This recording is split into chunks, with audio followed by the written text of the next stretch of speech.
Benim oğlum 1993 yılında tutuklandı. Mahkeme süreci 6 yıl sürdü ve buna müebbet verdiler. Yakalandığı zaman 19 yaşlarındaydı, şu anda ise 44 yaşında. Şimdi mahkemelerimizden, hükümetimizden isteğimiz şu bu. Biz genel af istemiyoruz.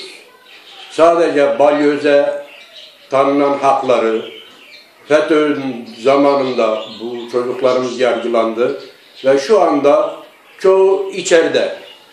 FETÖ davasından içeride. Biz 93 yılından bu yana eziyet görmekteyiz ve şu anda oğlum nişanlı. Kırşehir'e gidip gelme imkanımız kalmadı.